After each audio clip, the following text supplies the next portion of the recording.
Oke, halo shalom semua. Sorry ya. Hari ini kita masuk ke tema baru bulan ini.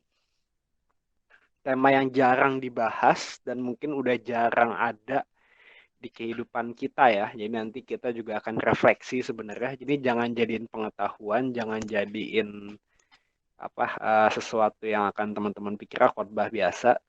Hari ini saya nggak akan khotbah lebih tepatnya. Kita akan bahas satu kitab Esther dengan cara lebih cepat aja. Jadi kitab Esther itu ada 10 pasal. Nah, teman-teman, saya dorong teman-teman untuk baca kitab Esther habis ini ya. Cuma 10 pasal, pendek-pendek kok pasalnya juga. Ini satu kitab kesukaan saya, dan kemarin Cisiska juga bilang itu kitab kesukaan dia juga. Ya, jadi kitab kesukaan saya ini ada kitab Esther, Nehemia, Kejadian, Kisah Para Rasul, itu kitab-kitab kesukaan saya ya. Yang Esther ini salah satu kitab kesukaan saya. Dan hari ini kita mau lihat pentingnya menghormati itu apa sih? Tahun lalu kita sempat bahas ya, mungkin ada teman-teman di sini yang belum pernah ikut tahun lalu, tapi kita bahas tentang menghormati juga. Jadi ini adalah satu hal yang penting yang Tuhan ajarkan juga, tapi jarang dipraktekin sama orang-orang zaman kita, mau orang tua maupun anak muda. Kayak saya pikir sama ya. Dulu saya pikir cuma anak muda doang, tapi ternyata sekarang banyak orang tua yang juga udah nggak punya nilai hormat lagi. Ya, nilai hormat ke siapa? Nilai hormat ke otoritas, nilai hormat ke yang setara dengan kita, dan juga nilai hormat ke yang di bawah kita. Nah, ini jadi semuanya kita harus hormati ya. Nggak cuma kita harus menghormati otoritas kita, betul. Tapi kita sebagai otoritas, kita juga harus menghormati bawahan kita, dan juga sebagai yang selevel, sesama, kita juga harus saling menghormati. Nah, itu jarang sekali diajarkan di gereja, karena banyak juga pendeta yang tidak hormat juga ke siapapun, ada ya, nggak semua, sekali lagi. Jangan menggeneralisasi, oh nama pendeta nggak tahu hormat, nggak juga. Saya justru belajar ini dari pendeta ya, saya dilatih. Nah itu teman-teman juga, saya harap hari ini bisa ya belajar sesuatu ya dari menghormati ini. Yang udah tahun lalu belajar tapi belum mempraktekkan sampai sekarang masih suka belum menghormati otoritas dan segala macam, silahkan direnungkan lagi. Dan saya berharap akhir nanti ini kita semua berubah ya, bukan benar-benar nggak udah nggak bukan orang awam lagi, soal menghormati. Ini penting banget ya. Nanti kita lihat kenapa penting banget. Ya.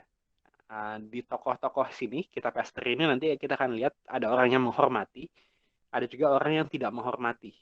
Nah, kita lihat nanti ending semuanya itu gimana masing-masing ya. Ya, ini jadi bukan khotbah, tenang aja, nggak berat kok. Uh, Kalau teman-teman ngerti kitab Esther, udah pernah baca setidaknya, walaupun nggak ngerti, ini mungkin lebih gampang. Tapi kalau yang belum pernah baca, nggak apa-apa, saya kasih plot singkat aja. Jadi plot itu apa? Alur cerita. Alur cerita singkatnya, ya ini saya singkat jadi cuma 6 poin.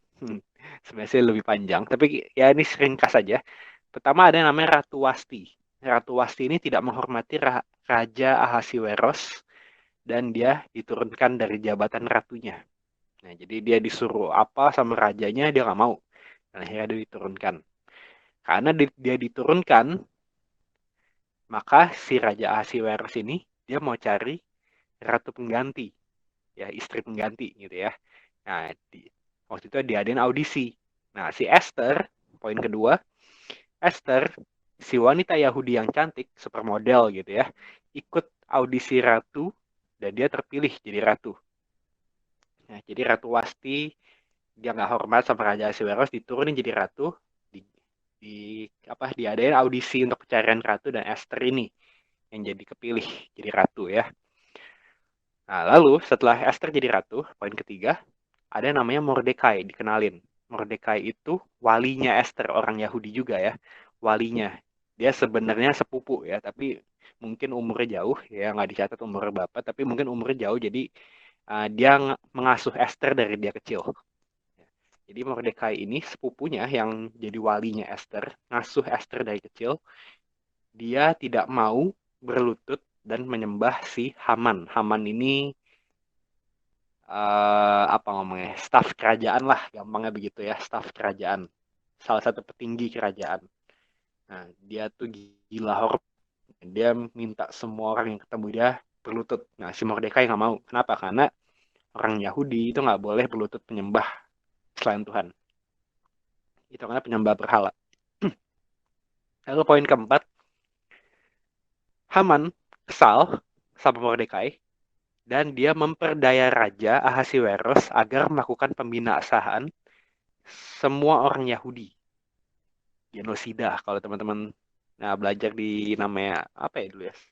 Sejarah ya kalau di sekolah ya, kayak genosida. IPS lah kalau SD mungkin. Nah, itu ada namanya genosida. Ya, dia mau lakuin genosida, semua orang Yahudi mau dimusnahin sama si Haman karena kesel sama Mordekai. Bayangin nggak sih, kesel sama satu orang tapi satu bangsanya itu mau dibunuh semua. Ya, dan dia memperdaya Raja Ahasiweros ya, dipakai licik lah, jadi licik. Dia licik sama Raja Ahasiweros dan dia berhasil membujuk. Padahal inget ya, lucu kan, padahal Raja Ahasiweros ini punya istri orang Yahudi. Nah, tapi si Haman nggak tahu ya waktu itu ya. Dan emang si Esther ini nggak nyebut-nyebut kalau dirinya dari Yahudi. Nah, jadi poin kelima, Mordekai dan Ratu Esther berhasil melaporkan Haman kepada Raja. Kita tahu, Raja, ini ada orang jahat nih, melakukan genosida. Nah, terus si Esther bilang, ini bangsa aku nih yang mau dibunuh nih. Nah, kira begitulah ya. Poin kelima begitu. Poin keenam endingnya adalah Haman dibunuh sama Raja karena Raja juga kesel sama dia, memperdaya Raja kan. Dan orang Yahudi bisa mengalahkan musuh-musuhnya. Kebalik jadinya. Mestinya orang Yahudi yang dibunuh, dipunahin, sekarang malah orang Yahudi yang kalahin musuh-musuhnya. Dikasih izin sama Raja. Jadi ini plot singkatnya kitab Esther begini. Mungkin ini nggak seru ya kalau diceritain cuma dalam satu slide gini. Teman-teman harus baca sendiri. Nggak ada yang bahasa ribet. Nggak ada bahasa yang ribet di kitab Esther. Ini kitab yang menarik banget, kitab sejarah. Jadi cerita, jangan takut bingung. Nggak bakal bingung baca itu. Pasti ngerti deh. Yang penting ikutin aja dari awal. Ya, nanti cerita seru banget kok. Ya, ini jadi salah satu kitab kesukaan saya. Dijamin seru banget. Nah, tapi hari ini kita akan bahas beberapa tokoh. Pertama, Ratu Wasti. Kedua, Esther. Ketiga, Mordekai. Keempat, kita akan bahas si Haman. Kita akan bandingin ya, empat makhluk ini, empat manusia ini. Apa sih poin-poin yang bisa kita pelajari tentang rasa hormat ketika kita melihat kehidupan empat orang ini? Ya, yang pertama, Ratu Wasti. Nah, ini dia namanya cuma disebut di pasal 1. Pasal 2 mungkin ada dikit ya kalau nggak salah ya. Pasal 2 mungkin ada dikit disebut sedikit banget tapi dia cuma pokoknya ya cuma satu pasal doang lah di kitab Esther. Nah, sorry. Salah. Nah, ini yang pertama kita baca pada hari yang ketujuh ketika raja riang gembira hatinya karena minum anggur. Bertitahlah Baginda kepada Mehuman, Bista, Harbona, Bikta, Abakta, Zetar, dan Karkas, yakni ketujuh sida-sida yang bertugas di hadapan Raja Ahasiweros, supaya mereka membawa Wasti, sang ratu, dengan memakai mahkota kerajaan, menghadap Raja untuk memperlihatkan kecantikannya kepada sekalian rakyat dan pembesar-pembesar, karena sang ratu sangat elok rupanya. Jadi ini data si Ratu Wasti cantik banget juga ya. Tapi Ratu Wasti menolak untuk menghadap menurut titah raja yang disampaikan oleh sida-sida itu. Sehingga sangat geramlah raja dan berapi-apilah murkanya. Jadi teman-teman, kita harus perhatiin di sini ada kata menolak ya. Nah, menolak perintah raja itu bahaya kalau zaman dulu. Nah, kalau sekarang mungkin ya kita menolak perintah otoritas kita mungkin nggak bahaya ya, nggak ada hukuman mati lah mungkin. Tapi ada hitungannya tetap. Kenapa? Karena Tuhan mau kita rendah hati. Kita harus taat sama otoritas yang udah Tuhan tempatin di hidup kita. Mau itu orang tua, pemerintah, pendeta, gembala, mentor, rohani, ya apapun itu, guru, dosen, bos. Nah itu kita nggak boleh menolak perintah mereka asalkan kita tidak melanggar firman Tuhan. Ya, asalkan tidak melanggar firman Tuhan ya, itu tetap lakuin. Tapi kalau misalnya bos kita bilang, oh kamu besok harus bunuh teman kamu, ya nggak usah ikutin, itu udah melanggar firman Tuhan. Tapi selama itu nggak bertentangan dengan firman Tuhan, turutin aja. Ya. Kalau nggak turutin, kita yang salah. Ya kita membangkang, sama seperti Ratu Wasti ini. Ya. Dia membangkang lalu, salah. Geramlah raja dan berapi-apilah murkanya. Jadi dia bikin raja marah karena dia menolak perintah raja. Jadi satu poin pertama kita harus lihat Ratu Wasti itu membangkang terhadap otoritasnya. Rebel. Rebel apa sih? Melawan lah ya. Bangkang gitu. Bandel. Satu.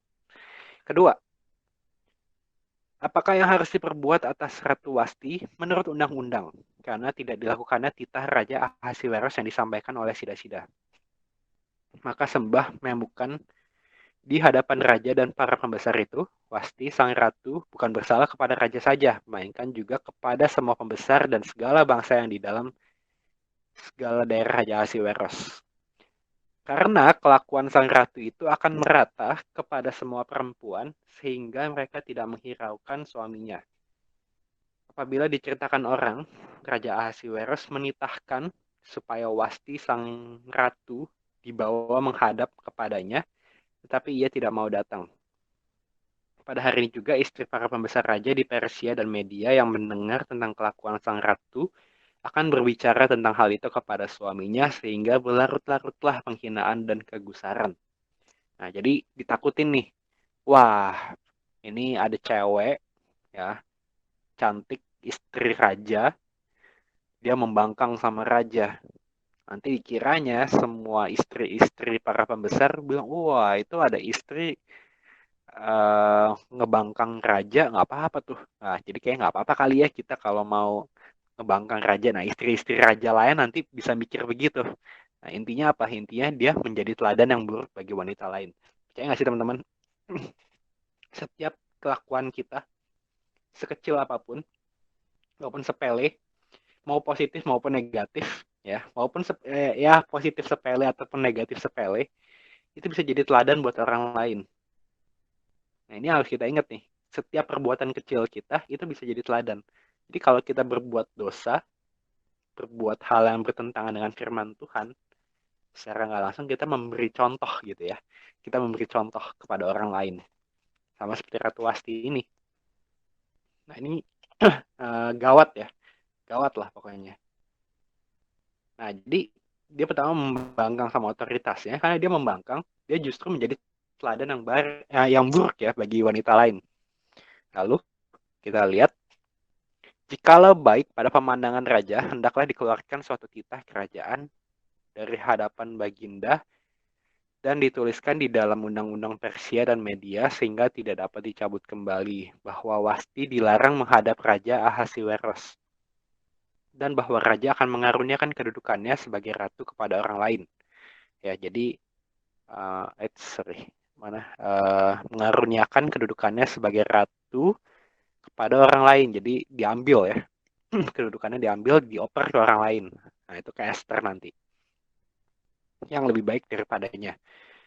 Bila keputusan yang diambil raja kedengeran di seluruh kerajaannya, alangkah besarnya kerajaan itu. Maka semua perempuan akan memberi hormat kepada suami mereka, daripada orang besar sampai kepada orang kecil. Nah, jadi si Wasti ini yang membangkang, dia kehilangan kedudukannya. Ya. Jadi kehormatannya diambil daripadanya. Jadi kita lihat teman-teman, ini contoh pertama, ini nggak usah kita bahas banyak orang ini. Pertama karena dia contoh yang tidak baik. Kedua juga karena dia cuma dibahas di satu pasal, jadi emang nggak bisa terlalu diteliti banget hidupnya. Tapi kira-kira 3 poin ini, ya.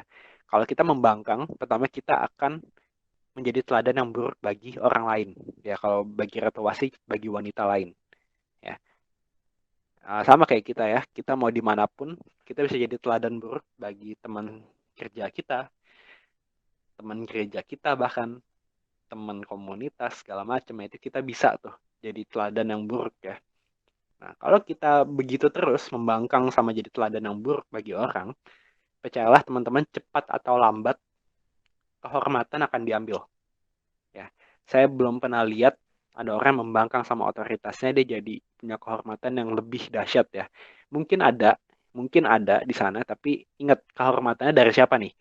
Kalau kehormatannya dari Tuhan, saya pikir nggak mungkin ya. Tuhan nggak mau, Tuhan nggak mungkin meninggikan orang yang tinggi hati. Nah, orang yang membangkang itu nggak mungkin rendah hati dong. Ya, apalagi jadi teladan yang buruk, masa Tuhan tinggiin. Ya, itu kan aneh. Nah, jadi kalau misalnya dapat kehormatan ya kita pertanyakan lagi kehormatannya dari siapa? Kalau dari Tuhan, saya pikir nggak mungkin.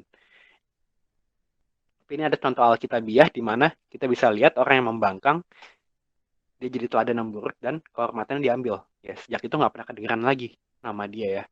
Nah, ini sangat sangat kontras dengan yang akan kita bahas sih Esther. Nah, Esther ini orang yang luar biasa. Ya, nanti kita akan lihat luar biasa kayak gimana. Nah, ini ada ayatnya. Saya boleh minta tolong Cisiska, boleh tolong bantu bacain. Oke. Esther 2 ayat 15.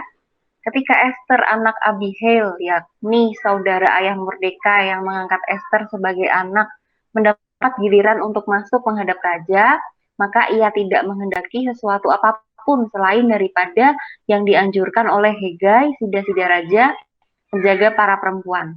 Maka Esther dapat menimbulkan kasih sayang pada semua orang yang melihat dia. Jadi pertama Esther dia ikut audisi, ya di sini dia ikut audisi pencarian ratu-ratu, pastinya harus cantik. Jadi teman-teman bisa bayang nggak sih Esther ini mungkin cantik banget ya, cantik banget, super model kalau zaman sekarang mungkin. Ya, dan saya juga nggak yakin, ya pasti badannya bagus juga lah ya. Jadi cantik, badannya bagus, terus sikapnya baik juga lagi. Wah ini cewek idaman banget sebenarnya. Nah, lalu ikut Tuhan lagi ya, jangan lupa ya, dia ikut Tuhan loh ya. Mungkin emang nggak dibahas, teman-teman mungkin ini fun fact aja, di kitab Esther mungkin tidak ditemukan kata Tuhan. Ya, teman-teman kalau search kata Tuhan mungkin nggak ada. Sebenarnya ada, secara tersirat. Uh, Tulisannya ada ya, tapi itu pembahasan teologis sih. Saya itu nggak usah dibahas, tapi ada sebenarnya. Tapi yang kita perhatiin juga, walaupun di Alkitab tidak tercatat secara tertulis kata Tuhan, Tuhan itu ada di background semua ini. Ya, jalan cerita Esther itu, Esther 1 sampai Esther 10, itu ada Tuhan di balik semuanya. Kalau teman-teman lihat lucu makanya Tuhan tuh suka iseng gitu ya. Nanti teman-teman akan lihat ya kalau baca sendiri. Keisengannya Tuhan tuh kayak gimana sih? Ya, ngebimbing umatnya segala macam. Nah, intinya tapi Esther ini dia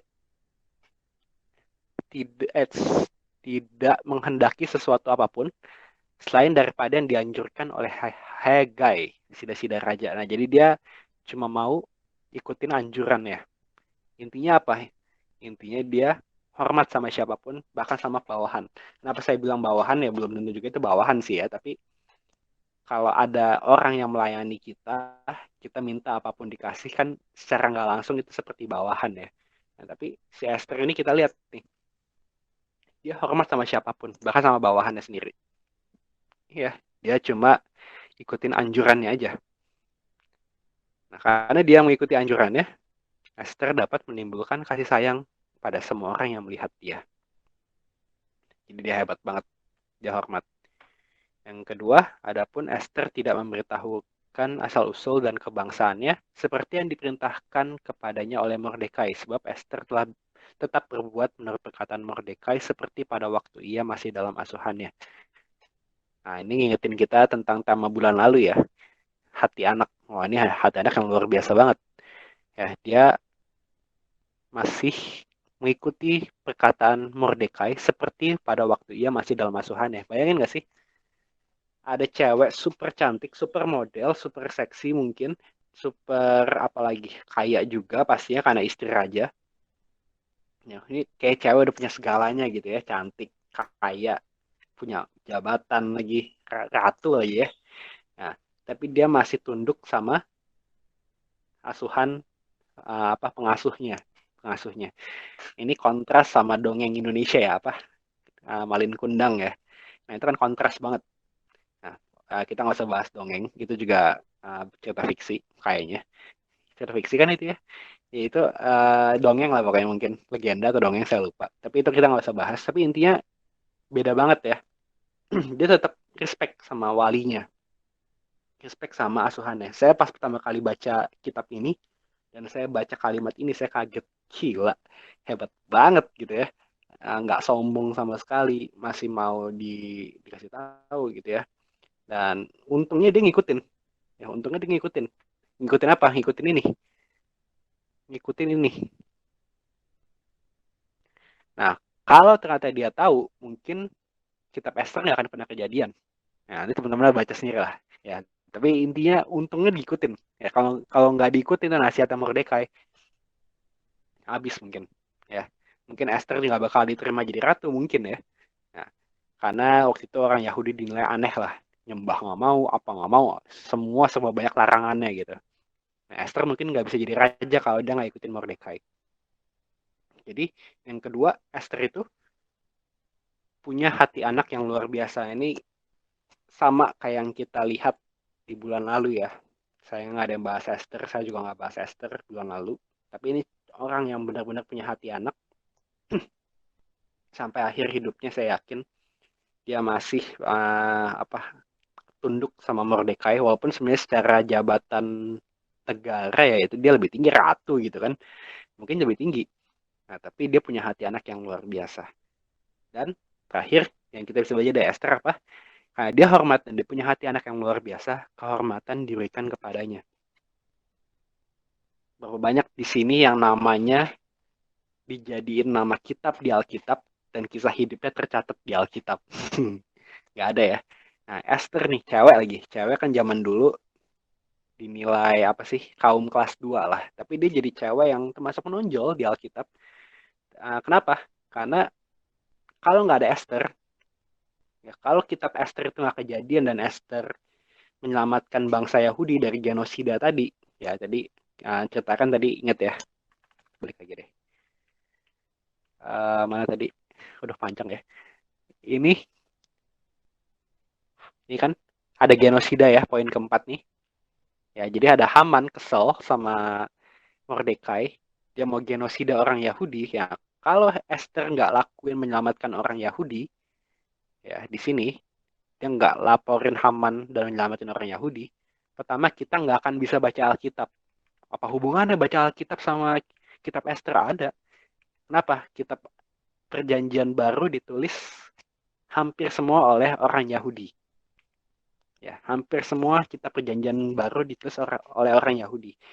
Kalau bangsa Yahudi dipunahin, berarti Tuhan Yesus pertama nggak pernah dilahirin, Petrus juga nggak pernah dilahirin, Paulus juga nggak bakal ada. Semuanya tuh nggak bakal ada. Kisah-kisah perjanjian baru tuh nggak bakal ada. Udah punah orang Yahudinya. Nah, jadi kita masih bisa punya Tuhan Yesus, kita bisa baca Alkitab, kita bisa dapat Injilnya Paulus, ya itu karena jasa Esther juga sebenarnya. Ya, kitab Esther itu membahas itu kenapa dimasukkan di Alkitab. Ya, karena itu kalau nggak ada Esther, wah kita nggak akan bisa punya Alkitab, kita nggak bisa terima penebusan Tuhan Yesus yang nggak pernah lahir gitu ya. Nah ini, jadi Esther ini berjasa besar dan pastinya dia punya nama di antara orang Yahudi zaman itu. Ya dong penyelamat ya. Mereka mau dimusnahin, dia yang selamatin, dia punya nama pastinya. Ya, kehormatan diberikan kepadanya. Kehormatan yang luar biasa. Nah, jadi pertama beda banget ya sama Ratu Wasti. Ratu Wasti tadi membangkang, ya mungkin bisa dibilang sombong juga. Walaupun sebenarnya ada yang bilang, penafsir ada yang bilang Ratu Wasti itu takut disuruh datang ke pestanya raja karena ya sebagai cewek super cantik datang ke tempat cowok-cowok pemabuk yang lagi mabuk sama anggur, ya siapa sih yang nggak takut? Ya ada yang bilang begitu ya, takutnya malah diapa-apain. Tapi menurut saya nggak mungkin juga ya, sebenarnya secara logika kan nggak mungkin gitu. Lu istri raja gitu, istri raja berani diapa-apain sih sama orang, mana mungkin sih ada yang berani gitu. Ya mungkin aja ya, tapi nggak tahu sih ya, tapi kira-kira kayak gitulah intinya. Dia membangkang, dia membangkang, beda banget sama Esther. Dia hormat sama siapapun, sama bawahannya juga, masih punya hati anak yang luar biasa sama Mordekai, dan kehormatan diberikan kepadanya. Jadi ratu, kisahnya terkenal di antara orang Yahudi. Ya, nanti teman-teman akan lihat nanti ada hari raya orang Yahudi itu dirayain tiap tahun karena kitab Esther ini ya. Lalu juga pastinya kehormatan yang paling terhormat itu adalah namanya dan hidupnya dicatat di Alkitab. Wah, itu kehormatan yang luar biasa banget. Ya, dimulai dari itu. Dia hormat dulu. Nanti kehormatan diberikan kepadanya. Beda ya sama Ratu Wasti ya. Udah membangkang, jadi teladan yang jelek, kehormatan diambil. Nah, ini udah dua contoh yang ironis banget. Bertentangan banget. Nah, ketiga, kita akan bahas tentang pribadi walinya Esther. Ya, ini orang tua asuhnya. Sepupu, tapi orang tua asuh. Ya, Mordekai. Uh, saya boleh minta tolong, jangan Cisiska terus deh. Siapa nih? Feli, boleh Feli tolong bantu baca. Felicia. Boleh, boleh. Ester 3 ayat 1 sampai 3, peristiwa-peristiwa ini maka Haman bin kayaknya lebih baik saya baca dari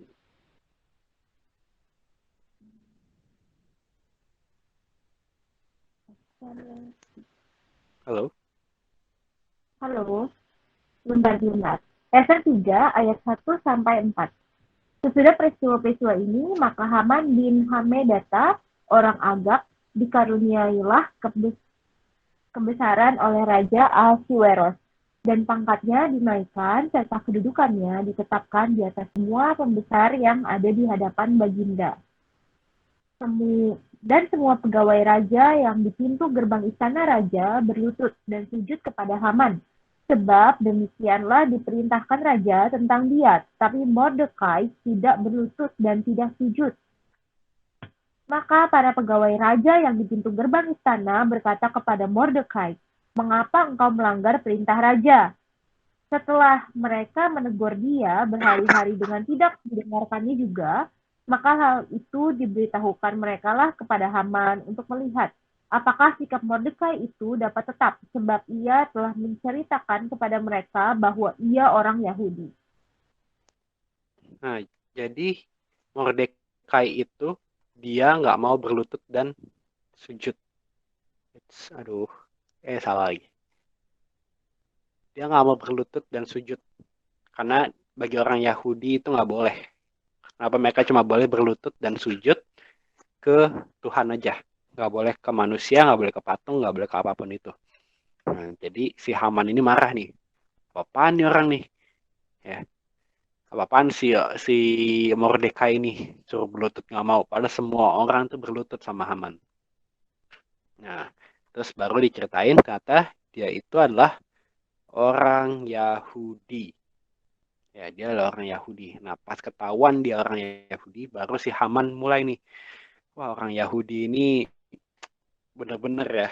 Nah, tapi si Mordekai, siapa si Haman ini bilang, kalau aku cuma bunuh Mordekai, kayaknya aku terlalu, apa yang ngomongnya, murahan banget lah. Masih cuma bunuh satu orang doang. Daripada bunuh satu orang doang, aku musnahin aja semua orang Yahudi. Nah, kira-kira rencana Haman begitu. Nah, intinya Mordekai, yang bisa kita petik dari Mordekai di sini apa? Pertama, dia lebih mentaati manusia. Dia lebih mentaati dan menghormati Allah daripada manusia. Sorry. Lebih mentaati dan menghormati Allah daripada manusia. Nah, ini prinsip siapa? Tahu? Sama seperti prinsipnya ketiga sahabat Daniel. Ya, suruh sembah nggak mau. Bodoh amat ya, mati dah. Tapi aku tetap nggak mau sembah manusia. Karena aku cuma mau sembah Allah. Haman juga prinsipnya mungkin begitu ya. Ya dia mau dibunuh ya udah. Tapi yang jelas dia nggak mau pokoknya. Dia orang Yahudi. Dia cuma berbakti sama satu Allah saja. Cuma mau berlutut sama satu Allah saja.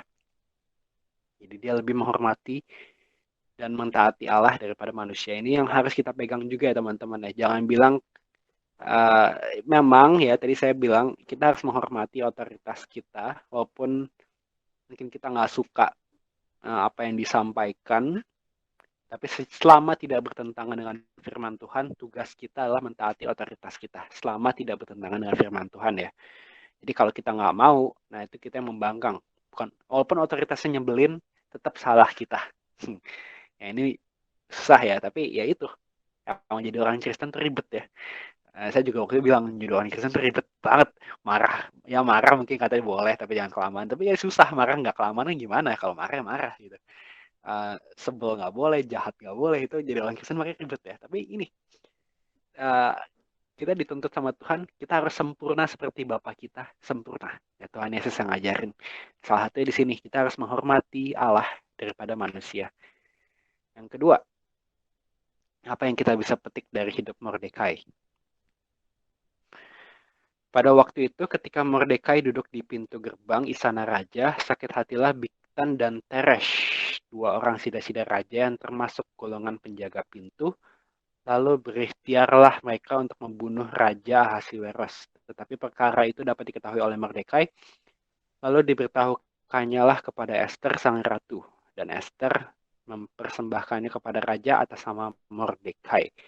Perkara itu diperiksa dan ternyata benar, maka kedua orang itu disulahkan pada tiang. Dan peristiwa itu dituliskan dalam kitab sejarah di hadapan raja. Kebayang nggak sih teman-teman kalau teman-teman jadi Mordekai? Jadi di sini kan kasusnya ada dua orang pemberontak mau bunuh Raja Ahasiweros. Nah, Mordekai ini tahu dan dia laporin. Ya, laporin ke Esther tuh ada mau bunuh raja tuh dua orang tuh. Nah, ketahuan dan dua orang itu dibunuh. Nah, dia jadi berjasa di hadapan raja ya. Nah, kebayang nggak sih kalau kita jadi Mordekai? Kalau saya tahu ada dua orang mau bunuh raja yang lagi jajah Indonesia, misalnya saya hidup di Indonesia, ada rajanya gitu ya, ada raja penjajah. Terus ada dua orang mau bunuh raja penjajah itu, saya bilang, oh bagus, puji Tuhan gitu ya. Raja penjajahnya mati. Ya. Tapi Mordekai ini lucu ya makanya. Saya juga nggak tahu alasannya apa. Tapi yang jelas mungkin ada kemungkinan pertama Mordekai itu karena dia adalah orang tua asuhnya Esther, dia juga tahu kalau raja ini adalah suaminya anak asuhnya. Suami dari anak asuhnya. Ya, jadi ini menantu lah kira-kira gitu ya, menantu asuh, bukan menantu asuh apa ngomongnya, menantu lah ya, menantu. Nah, dia adalah menantunya. Yang kedua, kalau kita perhatiin sejarah Alkitab, adalah kehendak Tuhan buat bangsa Israel ada dalam penjajahan. Ya, adalah kehendak Tuhan bangsa Israel ada di penjajahan, karena bangsa Israel mau dididik gitu ya, dididik sama Tuhan. Jadi Tuhan yang mempersilahkan bangsa asing untuk menjajah Israel. Jadi mungkin Mordekai tahu dia tetap menghormati otoritasnya dan dia akhirnya selamatin orang yang mestinya dibenci ya. Nah, tapi dia tetap selamatin. Nah, intinya apa? Dia selalu melakukan firman Tuhan. Ya, dia lakuin kebenaran. Walaupun nggak ada orang yang lihat, bahkan kalau teman-teman lihat, ya Mordekai nggak ini ya di sini di ending ayat ini, Mordekai itu dia nggak dihadiahin apa-apa. Dihadiahin itu nanti banget. Ya, Esther 6. Ini Esther 2, bayangin nggak sih? Beda 4 pasal ya. Baru dikasih hadiah 4 pasal setelah dia lakuin itu. 4 pasal itu ya kita nggak tahu berapa lama ya, tapi jelas nggak mungkin cepet. Ya, nggak mungkin cepet. Nah itu waktu yang lama banget. Dia nggak langsung terima hadiah. Dan dia juga mungkin nggak nyari hadiah ya. Ya dia cuma lakuin yang terbaik aja. Nah itu yang kita harus selalu pegang. Kita selalu lakuin firman. Ya. Kalau kita menghormati Allah, salah satunya adalah kita menghormati firman Tuhan. Selalu lakuin yang benar, selalu junjung tinggi yang benar, jauhin hal yang salah. Hal yang udah salah ya udah kita nggak usah ikut-ikutan. Ya, ada semua orang ikutin ya bodo amat. Mungkin teman-teman tahu, nggak tahu ya ini zaman saya dong atau enggak, dulu ada fenomena apa joget-joget apa tuh yang kayak orang kerasukan tuh saya lupa. Ya pokoknya ada dulu ya satu sekolah gitu ya, bikin video orang kerasukan badannya gimana. Saya nggak ikutan karena waktu itu saya tahu itu bukan dari Tuhan. Terus kedua ada unsur sataniknya, jadi saya nggak ikut-ikutan. Dikatain nggak dikatain ya orang aneh gitu. Tapi ya udah bodo amat gitu. Mungkin kalau Kristen juga dulu kayak nggak mau ikutan mungkin. Ya bodo amat, kita dikatain orang aneh ya udah gitu. Ya yang penting kita nggak lakuin hal-hal yang bertentangan dengan firman Tuhan. Ya, kita selalu lakuin yang terbaik, kita selalu junjung yang terbaik. Saya lupa itu dulu namanya dance apa gitu ya. Ini nggak usah dibahas juga, namanya nggak penting juga. Nanti jangan dicari juga ya, jangan ikutin juga, nggak penting. Nah tapi intinya Mordekai mentaati dan menghormati Allah lebih daripada manusia, dan dia selalu junjung tinggi kebenaran, lakuin firman. Dan karena itu, nah ini hadiah dari dia menyelamatkan nyawa raja dari 2 orang pemberontak. Haman mengambil pakaian dan kuda, dikenakan pakaian itu kepada Mordekai, lalu Mordekai diarak. Diarak tuh di apa sih? Tahu nggak sih, pakai kereta gitu ya. Woi, woi, woi, gituin lah. Beginilah dilakukan kepada orang yang raja berkenan menghormatinya. Sorry. Beginilah dilakukan kepada orang yang raja berkenan menghormatinya. Nah, jadi Mordekai dihormati nih. Wah, dihormati sama orang yang mau bunuh dia lagi ya. Dan ini ceritanya si Haman ini pikir awalnya dia yang bakal dapat kehormatan itu. Si raja nanya, Haman, aku mau hormati seseorang nih. Anaknya gimana? Haman pikir cuma dia doang. Jadi dia, wah itu, ya raja kasih pakaian, kasih kuda, diarak. Terus bilang, ya dihore-horein lah pokoknya. Nah, ternyata Mordekai yang dapat. Nah, Mordekai yang dapat. Dan beginilah dilakukan kepada orang yang raja berkenan menghormatinya. Dia dapat kehormatan. Ya, Mordekai dapat kehormatan. Pertama, dia menghormati Allah lebih daripada manusia. Kedua, dia junjung tinggi kebenaran, tetap lakuin firman, walaupun mestinya dia nggak perlu lakuin. Ya, tapi dia tetap junjung tinggi firman, tetap lakuin yang terbaik, tetap lakuin kebenaran, dan dia dapat kehormatan. Kehormatannya nggak sampai di sini aja. Ya kalau ini kan cuma kayak hura-hura seharian doang gitu ya. Tapi kehormatan yang dia dapat adalah ini. Penutup kitab Esther. Ini ayat terakhir, 2 ayat terakhir di kitab Esther. Kitab Esther 10 itu cuma 3 ayat. Ya 3 ayat kayaknya. 3 ayat ya bener. Nah, ini 2 ayat terakhir di kitab Esther. Segala perbuatannya yang hebat serta gagah dan pemberitaan yang sesama tentang kebesaran yang dikaruniakan raja kepada Mordekai, bukankah semuanya itu tertulis dalam kitab sejarah raja-raja Media dan Persia? Oh, jadi banyak ya data ya. Kebesaran yang dikaruniakan raja kepada Mordekai. Karena Mordekai, orang Yahudi itu, menjadi orang kedua di bawah Raja Ahasiweros. Gila, tinggi banget ya, ini kayak Yusuf nih kira nih. Dan dia dihormati oleh orang Yahudi, ya, dihormati teman-teman sebangsanya, serta disukai oleh banyak sanak saudaranya, sebab ia mengikhtiarkan yang baik bagi bangsanya dan berbicara untuk keselamatan bagi semua orang sebangsanya. Jadi dia dapat kehormatan ya sama raja, dan namanya pun tercatat di kitab Esther sebagai teladan yang baik ya. Ini tokoh protagonis juga nih di sini nih. Jadi kehormatan diberikan kepadanya. Sama ya kayak Esther ya. Esther dia hormat sama siapapun. Dia juga punya hati anak yang luar biasa. Kehormatan diberikan kepada Esther. Nah, di Mordekai, dia bodo amat mau mati atau enggak, yang penting dia tetap menghormati Allah. Dia lakuin yang kebenaran, lakuin firman. Ketiga, yaitu kehormatan diberikan kepadanya. Nah, Esther dan Mordekai itu kira-kira ya 2 orang tokoh utama lah di kitab Esther. Dua-duanya dapat kehormatan yang luar biasa. Ya. Nama Mordekai nggak dicatat sebagai nama kitab di Alkitab, tapi mau gimana pun jasanya ya hebat. Ya. Pertama dia bisa didik Esther loh. Ya. Bangga nggak sih punya anak asuh yang akhirnya namanya tercatat jadi kitab di Alkitab gitu. Pasti bangga banget ya. Kalau tercatatnya buruk mungkin nggak bangga sih, tapi kan tercatatnya baik. Ya, jadi Mordekai pasti bangga banget. Nah, kehormatan itu juga ada dia. Ya, pengasuhnya gitu kan. Pengasuhnya, terus jadi orang kedua di bawah Raja Ahasiweros. Luar biasa banget Mordekai ini. Nah, jadi kita lihat ya teman-teman ya. Ratu Wasti tadi dia membangkang, nggak dapat kehormatan diambil. Esther sama Mordekai, dia menghormati, dan kehormatan diberikan kepadanya. Pada mereka berdua. Nah, 2 lawan 1. Ya, contoh positif dan negatif. Sekarang terakhir kita bahas yang negatif lagi. Si antagonis dari kitab Esther. Nah, antagonisnya. Haman. Kita lihat hidupnya kayak apa sih? Boleh minta tolong siapa? Ya, Cisiska deh, boleh. Tolong. Oke, Esther 5 ayat 11 sampai 13. Maka Haman menceritakan kepada mereka itu besarnya kekayaannya, banyaknya anaknya laki-laki, dan segala kebesaran yang diberikan raja kepadanya, serta kenaikan pangkatnya di atas para pembesar dan pegawai raja.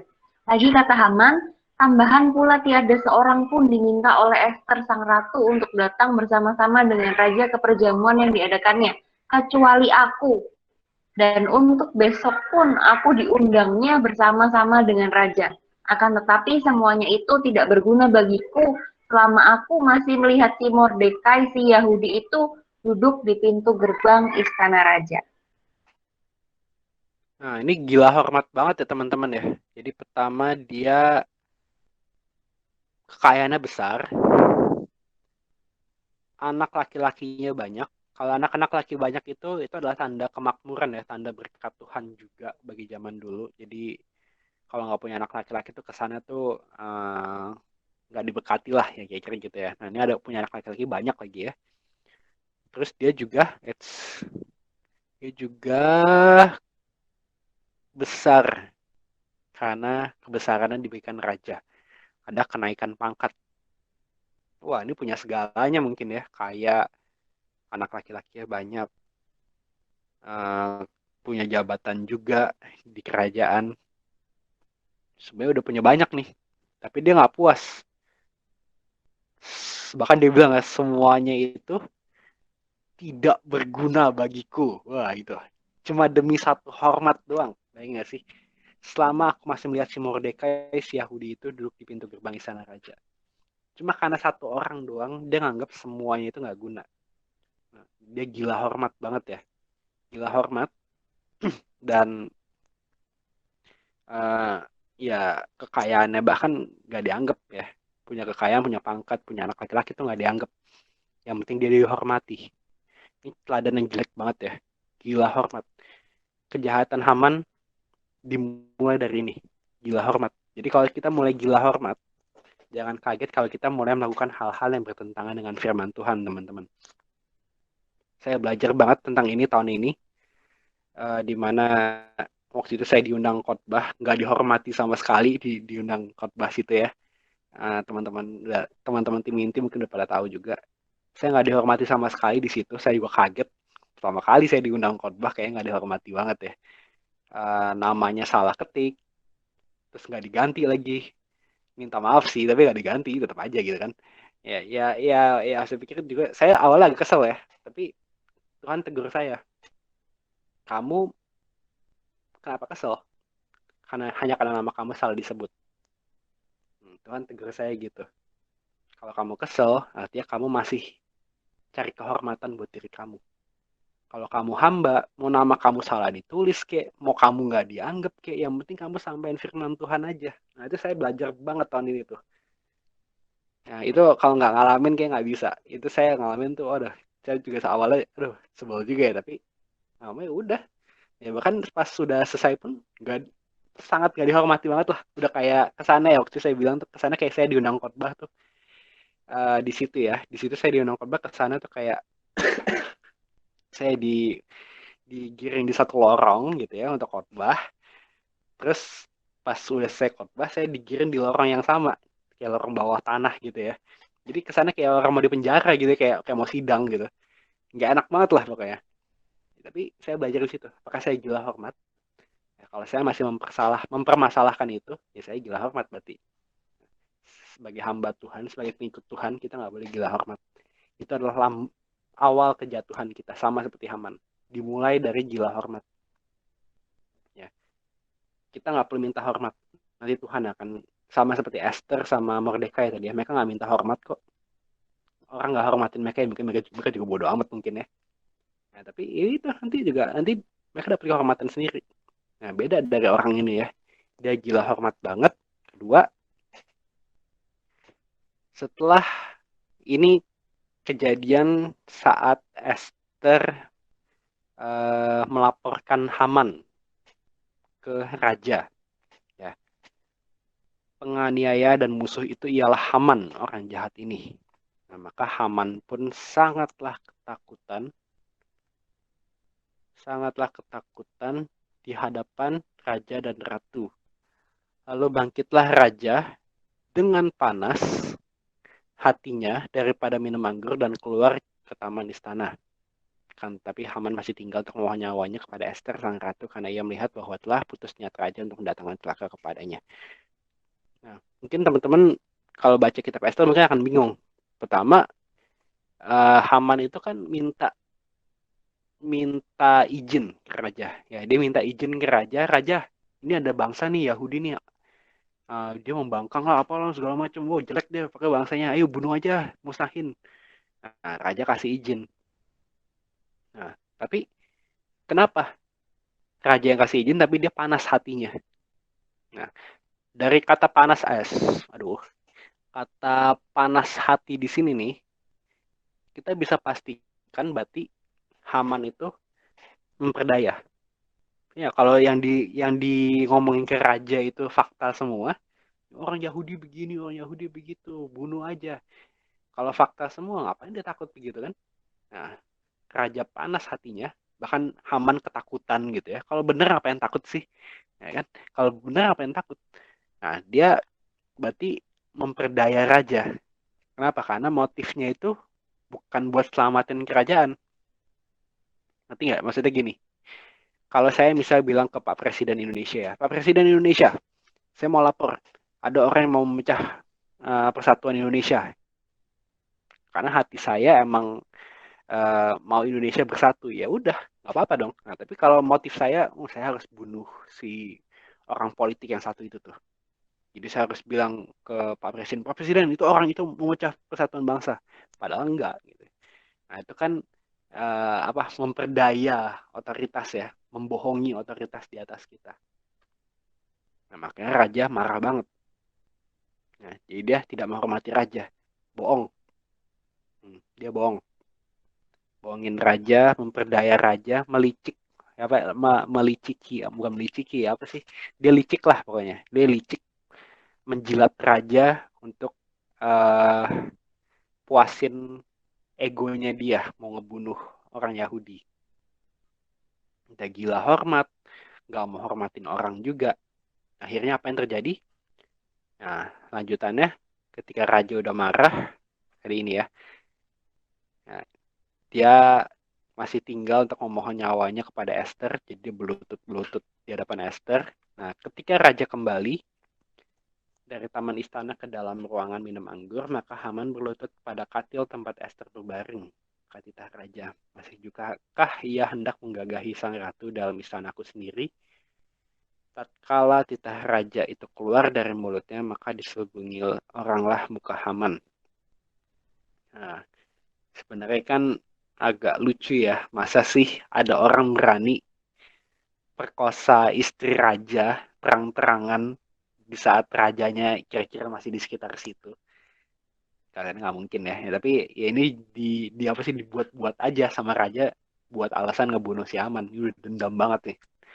Nah, jadi si Haman apa ngomongnya? Celaka banget lah ya, celaka banget. Kenapa? Karena dia bohongin raja, udah nggak ada harapan lagi lah buat dia. Lalu Sembah Harbona, salah seorang sida-sida yang di hadapan raja, lagi pula tiang yang dibuat Haman untuk Mordekai, orang yang menyelamatkan raja dengan pemberitahuannya itu, telah berdiri di dekat rumah Haman, 50 hasta tingginya. Lalu titah raja, sulahkan dia pada tiang itu.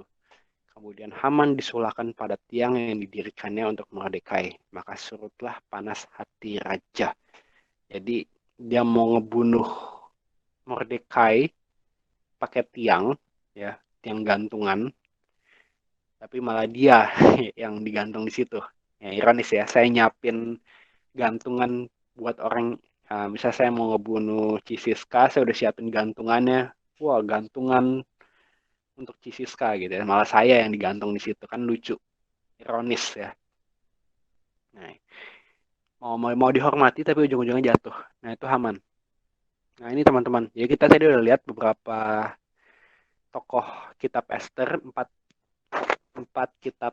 tokoh kitab Ester, Ester dan Mordekai itu mereka menghormati siapapun, tetap lakuin kebenaran, hargai otoritasnya, nggak usah minta hormat, mereka dapat kehormatan.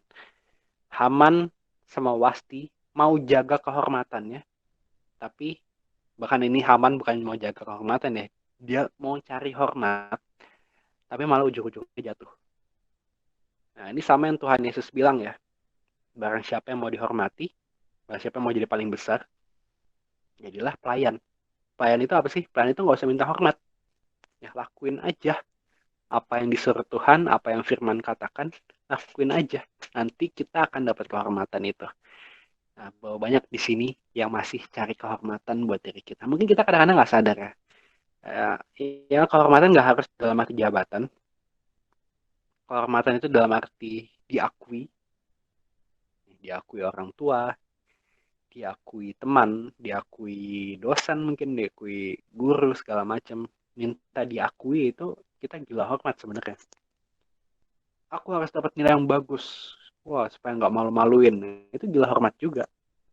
Walaupun bukan artinya ya udah nggak usah cari nilai bagus yang nggak gitu juga ya. Tapi motif hatinya yang penting. Jangan sampai kita gila hormat. Nah, jangan sampai kita gila hormat.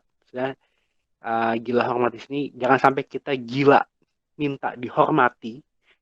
Nah, kalau minta dihormati jangan pernah, tapi kalau menghormati lakukanlah itu sebaik-baiknya. Ya. Kalau minta dihormati jangan pernah, tapi kalau menghormati orang lain, otoritas kita segala macam itu lakukanlah sebaik-baiknya. Nah, itu fungsi bukan fungsi, itu ada poin plusnya pasti dari Tuhan. Percayalah, ketika kita menghormati otoritas kita atau siapapun itu, kita juga pasti akan dapat upah dari Tuhan.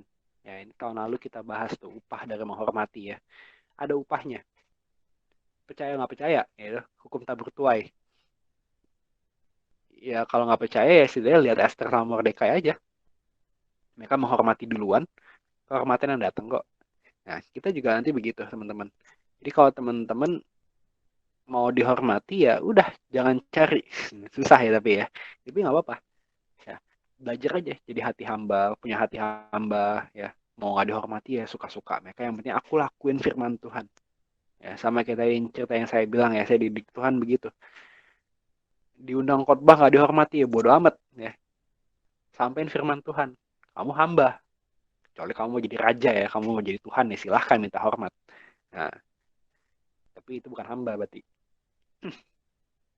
Nah, ada orang yang nggak mau taat sama otoritasnya, itu juga bahaya biasanya tuh. Percaya deh teman-teman, perhatiin deh. Orang yang ini saya berkali-kali bilang ya, kenapa saya benar-benar nggak mau ada yang seperti itu. Karena kalau kita nggak menghormati otoritas kita, nggak hormat sama otoritas kita, itu bukan dianya yang sial. Ya, ngerti gak sih? Yang rugi itu bukan dia. Orang yang tidak kita hormati itu nggak akan rugi. Yang rugi itu kita sendiri malah. Mau rugi apa dia punya otoritas kok. Udah punya otoritas gitu kan. Tetap jadi orang yang diurapi Tuhan. Kesannya kan gitu. Nah, yang rugi itu kita sendiri. Oke, jadi kalau dibilangin, ya kalau misalnya ada, dulu saya pernah dibilangin gitu ya. Hormati otoritas kamu ya. Dulu saya nggak mau, bodo amat. Nggak mau, dia nyebelin. Ya. Walaupun nyebelin, kita tetap harus hormati. Nggak setuju, boleh. Ya. Bukan boleh ya. Nggak setuju dalam hati ya, tapi secara action selama tidak bertentangan dengan firman Tuhan kita harus ikutin. Susah nggak? Susah. Saya belajar 2 tahun dulu ya, mati-matian dulu saya belajar 2 tahun soal itu dididik. Nah, tapi itu kita harus lakuin.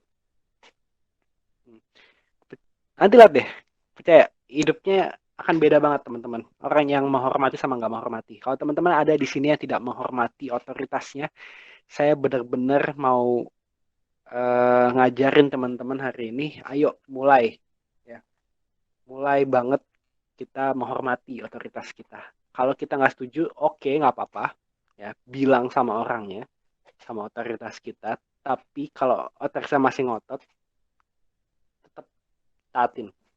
Karena mau gimana pun itu otoritas. Otoritas itu adalah orang yang dipilih Tuhan ya dalam hidup kita. Jadi kalau kita membangkang sama orang yang dipilih Tuhan buat hidup kita, secara nggak langsung kita membangkang sama Tuhan sebenarnya. Banyak anak muda begitu kan, ini saya terakhir, anak muda kan begitu kadang-kadang. Saya dengar dari Tuhan, saya harus lakuin A. Tapi otoritas saya bilang saya harus lakuin B. Saya harus ikutin yang mana? Oh, pasti harus ikutin suara Tuhan dulu dong. Salah. Kata siapa? Ikutin dulu yang kelihatan. Kalau kita nggak bisa ikutin otoritasnya kita yang kelihatan, nah itu kita sombong. Artinya apa? Artinya kan kita menganggap kita lebih rohani, ya kita lebih rohani dibandingkan otoritas kita. Iya kan? Kita sama-sama dengar Tuhan bilang aku harus lakuin A, tapi otoritas aku bilang Tuhan bilang aku harus lakuin B. Nah, berarti kan kesana otoritas kita salah. Dengar suara Tuhan aja salah. Gimana sih? Tuhan tuh mau aku lakuin A, bukan lakuin B. Otoritas aku gimana sih tuh? Payah. Nah, macamnya yang bisa begitu kan, sikap hati hijrah kan. Taatin dulu otoritas kita yang kelihatan. Ya. Tuhan mau kita lakuin A, kita dengernya begitu. Otoritas kita malah kita lakuin B. Ikutin dulu, lakuin B. Ikutin otoritas. Kalau emang nanti Tuhan emang benar-benar mau kita lakuin A, berarti yang B itu salah gitu ya. Otoritas kayak emang beneran salah, ya udah nggak apa-apa. Kalau ujung-ujungnya emang itu dari Tuhan, pasti nanti Tuhan akan belokin kita sampai kita lakuin yang benar-benar Tuhan suruh. Ya. Mungkin kita awal lakuin B, padahal salah. Ya udah nanti Tuhan akan belokin sampai kita benar-benar lakuin A. Nanti ya. Nah intinya jangan sampai kita melawan otoritas kita. Nanti 1 bulan ini kita akan bahas tentang menghormati. Ya ada menghormati sesama, menghormati otoritas juga ada ya, kayak ada dua sih kalau nggak salah ya. Tapi intinya nggak cuma otoritas doang sih, otoritas yang sejajar dengan kita sama yang di bawah kita pun kita harus menghormati. Nah ini teman-teman jangan sampai, saya harap di sini nggak ada yang kayak gitu ya. Ya kalaupun ada, silahkan hari ini direnungin, baca lagi kitab Ester 1-10 yang nggak panjang. Ya, satu kitab Ester itu nggak panjang. Bahkan tadi pasal 10 itu cuma 3 ayat gitu loh. 3 ayat, bayangin itu panjang apaan. Ya, dibaca aja kitab Ester 1-10. Terus teman-teman perhatiin baik-baik teladannya Ester sama Mordekai. Itu benar-benar akan berguna banget. Yang jelas jangan sampai ya, nih bulan ini kita full bahas menghormati. Jangan sampai ini jadi wacana doang. Tapi benar-benar kita jadi orang yang belajar menghormati. Ya. Bisa nanti teman-teman disuruh sama siapa, Cisiska gitu ya. Cisiska suruh apa? Selama tidak bertentangan dengan firman Tuhan, dilakuinlah. Ya, selama tidak bertentangan dengan firman Tuhan. Ya, otoritas sini ya ada leader-leader kita di sini. Kalau emang teman-teman tumbuh di sini ya ikutin. Tapi kan aku nggak mau kak, ya bodoh amat.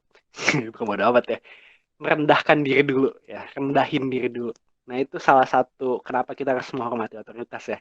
Merendahkan hati ketika kita nggak mau taat sama otoritas kita nggak rendah hati, itu tinggi hati, menganggap diri kita lebih pinter gitu ya, walaupun enggak, aku nggak merasa begitu, tapi sikap kita kalau kayak gitu ya menganggap diri kita lebih pinter.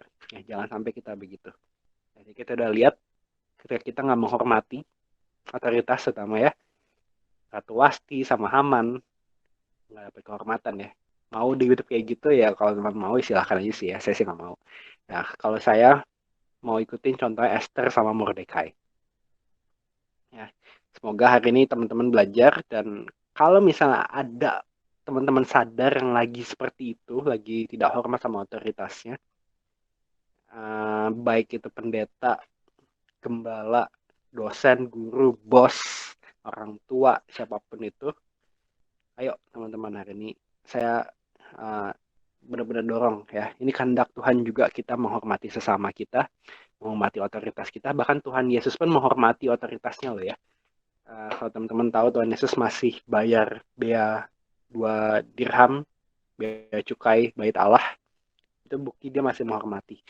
Sebenarnya itu bukan menghormati atasan ya, karena kan basically Tuhan Yesus Tuhan ya, dia jauh lebih tinggi masih ya, tapi dia menghormati bawahannya berarti.